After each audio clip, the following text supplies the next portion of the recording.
કૃષ્ણ 2 વાટકી મકાઈનો લોટ લેશું, 1 વાટકી જુવારનો લોટ લેશું,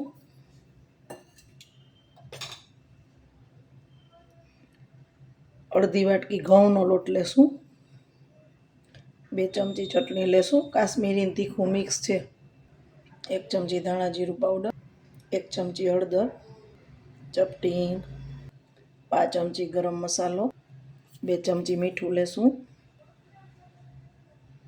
ડ્રાય મસાલા મિક્સ કરી લેશું, 250 ગ્રામ કોબી લેશું, એકદમ ઝીણી છીણી લેવાની છે, 2 ચમચી આદુ મરચાં લેશું, ધાણા ભાજી લેશું, લસણની ચટણીની પેસ્ટ છે 2 ચમચી આખી મોટી લેશું, 2 ચમચી તલ લેશું, 2 ચમચી તેલ લેશું, 1 ચમચી સાજીના ફૂલ લેશું ને 2 થી 3 ચમચી જેવું ગરમ પાણી લેશું, જે આપણે મૂકી રાખ્યું છે બેટર મૂકવા માટે. હલાવીને આપણે દૂધિયું રેડી કરી દીધું છે, એમાં અંદર નાખી દેશું, બધું સરખું મિક્સ કરી લેશું. મિક્સ કરી લીધું છે. હવે થોડુંક પાણી નાખી અને આપણે વીંટો વળે એવું કરી લેશું. મિક્સ કરી લીધું છે. હવે ટીનમાં રાખી દેશું.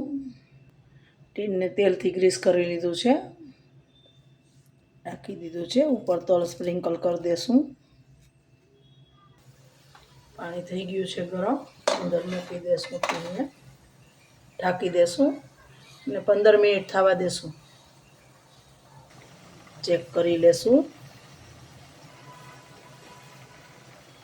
થઈ ગયું છે, એકદમ સરસ થઈ ગયું છે. અનમોલ્ડ કરી લીધું છે. હવે કટ કરી લેશું. જો એકદમ સ્પોન્જી જાળીદાર એકદમ સરસ પીસ થઈ ગયા છે. કાઢી લેશું બધા.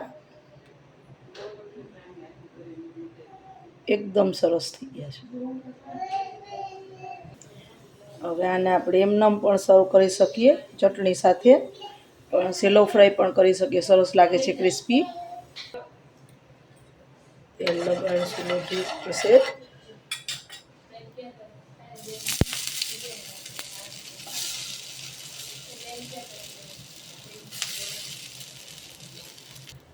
તેલ લગાડી અને લાઇટ બ્રાઉન શેકી લેશું.